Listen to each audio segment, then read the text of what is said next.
नमस्कार, welcome back to Hariom inspires India. साथियों, Korean peninsula एवं सी ऑफ जापान के आसपास जो है कल से हलचल देखने को मिल रही है।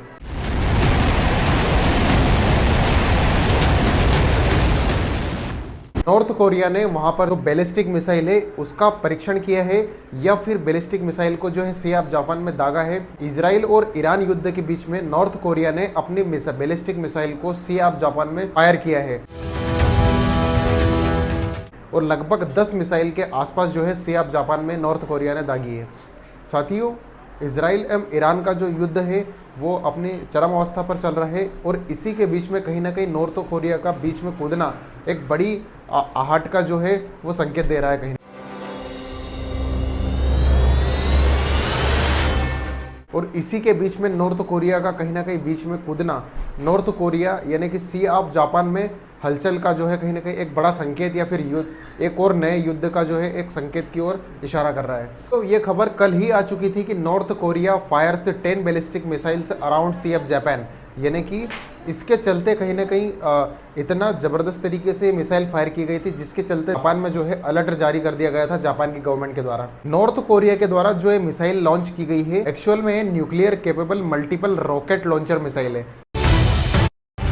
साथियों, खबर आ गई थी कि North Korea conducts test of nuclear capable multiple rocket launcher missile. अभी तक आपने न्यूक्लियर बॉम्ब सुना होगा, न्यूक्लियर मिसाइल सुनी होगी, लेकिन ये एक नई तरीके का जो नॉर्थ कोरिया के द्वारा इन्वेंशन किया गया है न्यूक्लियर केपेबल रॉकेट लॉन्चर, जिसका कि आने वाले टाइम में बहुत ही मल्टीपल यूजेस हो सकते हैं नॉर्थ कोरिया के लिए। इवन ये बड़ा स्टेप्स हो सकता है एवं जो सी ऑफ जापान का जो एरिया है यानी कि कहीं ना कहीं साउथ कोरिया को और जापान को काउंटर करने के लिए नॉर्थ कोरिया को इस तरीके के जो वेपन्स है उसकी जो नीड काफ़ी बढ़ जाती है नॉर्थ कोरिया के अगर पर्सपेक्टिव से अगर देखा जाए तो। और ऑलरेडी जो है नॉर्थ कोरिया के पास में इस तरीके के जो वेपन्स है वो पहले भी वो कैरी कर चुका है, बड़े बड़े मिसाइल्स, काफ़ी बैलिस्टिक मिसाइल्स, क्रूज मिसाइल्स, ये ऑलरेडी नॉर्थ कोरिया के पास में है। जिस मल्टीपल न्यूक्लियर रॉकेट लॉन्चर की हम बात कर रहे हैं वो एक्चुअल में KN-25 है। एक्चुअल में हम समझने का प्रयास करेंगे कि नॉर्थ कोरिया ने आखिर किया क्या है। North Korea conducted live drill involving 12 super large जो है 600 mm रॉकेट लॉन्चर है। इसके द्वारा जो है कोरियन पेनिनसुला एवं जापान के बीच में जो सी ऑफ जापान है उसके अंदर जो है फायर किया है। एक्चुअली जो है इसने 350 या फिर 400 किलोमीटर ट्रेवल करके ये जो है इस मिसाइल के द्वारा जो है नॉर्थ कोरिया का जो है परीक्षण हो सी ऑफ जापान के अंदर हुआ है। एक्चुअली कोरिया यहाँ पर क्या चाहता है कि यहाँ पर सी ऑफ जापान है यानी कि इसको ईस्ट सी भी कह सकते हैं हम। यहाँ पर जो अटैक करने का जो इसका रीज़न है, यहाँ पर जो मिसाइल टेस्ट करी, इसका मुख्य रीज़न ये है इजराइल, ईरान और अमेरिका के बीच जो एस्केलेशन चल रहा है इसमें ईरान जो है अमेरिका के जितने भी एसेट्स है अदर कंट्रीज़ में जो चाहे मिलिट्री बेसिस हो अमेरिका के, उन बेसिस को जो है लगातार टारगेट करके ईरान डिस्ट्रॉय कर रहा है और उन अमेरिकन एसेट्स को जो है ईरान ख़त्म कर रहा है। तो अभी एक्चुअल में क्या हो रहा है कि यहाँ पर अमेरिका ने कहीं ना कहीं एक तरीके से प्रोटेक्शन दे रखा था साउथ कोरिया को,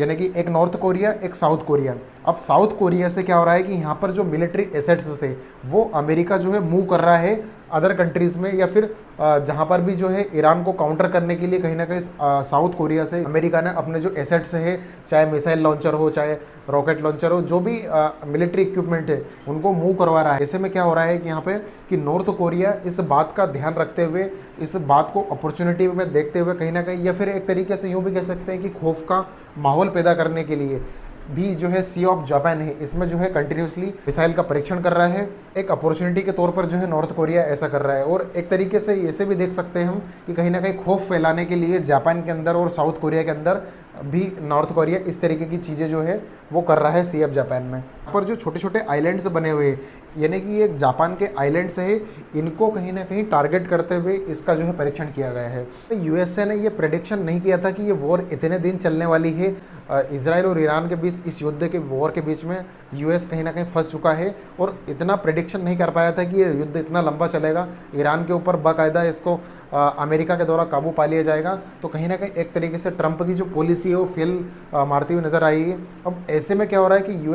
यूएसए के जितने भी एसेट्स हैं, मिलिट्री इक्विपमेंट्स है, मिलिट्री बेसेस है, इनको जो है कहीं ना कहीं बड़ा नुकसान हो रहा है। और ऐसे में यूएस जो है वो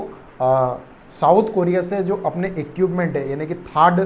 एयर डिफेंस सिस्टम, इस पे आप देखोगे कि आजकल जो है कहीं आर्टिकल्स जो है पब्लिश हो रहे हैं कि अमेरिका ने जो साउथ कोरिया के अंदर अपने जो थर्ड एयर डिफेंस सिस्टम है, इसको जो है वहाँ से निकाल करके मूव करके अदर जगह पर डिप्लॉय कर रहा है ईरान को काउंटर करने के लिए। चूँकि ईरान जो है इस वक्त भारी पड़ रहा है अमेरिका के ऊपर, और कहीं ना कहीं उसके जो एयर डिफेंस सिस्टम है उसको लगातार डिस्ट्रॉय कर रहा है। ऐसा बिल्कुल नहीं कि साउथ कोरिया से जितना भी अमेरिकन इक्विपमेंट्स है वो अपना मूव करवा रही है अमेरिकन आर्मी या अमेरिका, तो कहीं ना कहीं एक तरीके से साउथ कोरिया पर इसका इफेक्ट पड़ेगा। वेल, इस साउथ कोरिया के पास भी अपनी एक मिलिट्री है, वो कहीं ना कहीं उसके जरिए जो है साउथ कोरिया अपने आप को बचाने का प्रयास करेगा। यदि किसी प्रकार का नॉर्थ कोरिया के द्वारा यदि किसी कल को कोई अटैक होता है तो उससे बचाव में कहीं ना कहीं साउथ कोरिया जो है अपने आप को प्रोटेक्ट कर पाएगा। वेल, सबसे बड़ा मेन रीज़न यही है कि अमेरिका